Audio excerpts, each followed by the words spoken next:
Primary school ছাত্রীকে নিগ্রহের চেষ্টার অভিযোগে সাফাই কর্মী গ্রেফতার। চাঞ্চল্য শিলিগুড়িতে। শহরের নিবেদিতা রোডের একটি প্রাইমারি স্কুলে তৃতীয় শ্রেণীর এক ছাত্রীকে শৌচালয়ে নিয়ে গিয়ে দুষ্কর্মের চেষ্টা করার অভিযোগ উঠল ওই স্কুলেরই এক সাফাই কর্মীর বিরুদ্ধে। অভিযুক্ত পাপ্পু বাসফরকে মঙ্গলবার সকালে গ্রেফতার করে প্রধাননগর থানার পুলিশ। ঘটনায় চাঞ্চল্য ছড়িয়েছে গোটা এলাকায়। জানা গিয়েছে সোমবার স্কুল ছুটির পরে ওই ঘটনার কথা জানাজানি হয়। মঙ্গলবার সকালে সে স্কুলে এলে সঙ্গে সঙ্গে তাকে আটকে রেখে খবর দেওয়া হয় থানায়। প্রধাননগর থানার পুলিশ এসে অভিযুক্তকে গ্রেফতার করে। তারপর বাচ্চাকে নিয়ে আসা হলো। তারপর আমি বাচ্চার থেকেও ডিটেল শুনেছি, গার্জেনের থেকেও শুনেছি।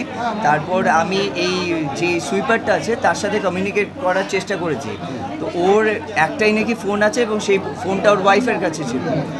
তারপর আমি ওয়াইফকে বললাম যে তুমি এনি হাউ তোমার হাজব্যান্ডকে খবর দিয়ে বলো যে স্কুলে ইমিডিয়েট আসতে হবে, আমি ডাকছি। তো ওয়াইফ বললো যে স্যার ও তো অলরেডি ডিউটিতে চলে গেছে।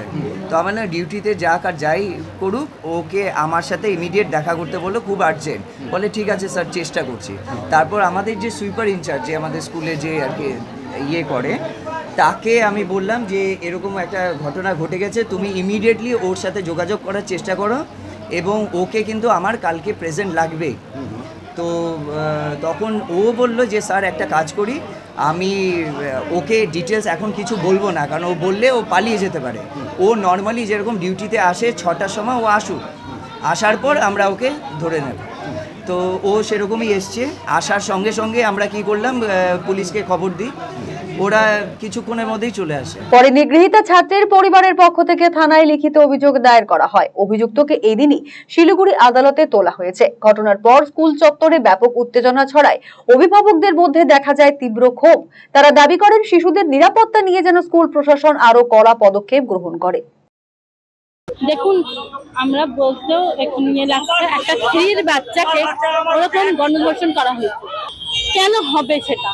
একটা লেডিস টয়লেটে কেন জেন্টস যাবে? কেন জেন্টস সুপার যাবে? সুপার কেন যাবে? লেডিস সুপার রাখার দরকার সেখানে। যাও, হ্যাঁ, লেডিস সুপার রাখার দরকার। সন্তানরা কোনো সেভ না, সম্পূর্ণ এখানে হেডমাস্টারের দোষ। হেডমাস্টারের পুরোপুরি দোষ আছে। কারণ কি, উনি ঠিক আছে, ওনার রুলস সব আমাদেরকে ফলো করতে হচ্ছে না, আমাদের কথাও তো ওনাকে শুনতে হবে। উনি তো আমাদের কথা কিচ্ছু শুনবে না। কেন শুনবে না? আজকে উনি বাইরে আসেনি, আজকে উনি বাইরে আসতে চাচ্ছেন কেন? আমরা ন্যায় বিচার চাই, ন্যায় বিচার চাই। রায়গঞ্জবাসীদের জন্য সুখবর। যারা দীর্ঘদিন ধরে জয়েন্টের ব্যথা এবং হাড়ের সমস্যায় ভুগছেন, তাদের জন্য রায়গঞ্জ দিশারিতে আসছেন আর.এন. টেকর হাসপাতালের জয়েন্ট রিপ্লেসমেন্টে ভারত বিখ্যাত অস্থিরোগ বিশেষজ্ঞ doctor Barun Dutta, MD, DNB. এখন থেকে প্রতি মাসের নির্দিষ্ট দিনে ডাক্তারবাবুকে দেখাতে আজই যোগাযোগ করুন দিশারি হেলথ কেয়ার, উকিলপাড়া, রায়গঞ্জ শাখায়। যোগাযোগ করুন 7477785509, 7477785512 এই নম্বরে। শুনছি এবার নাকি পরিবর্তন হচ্ছে। তাই কোথাও হচ্ছে পরিবর্তন? কি হবে পরিবর্তন?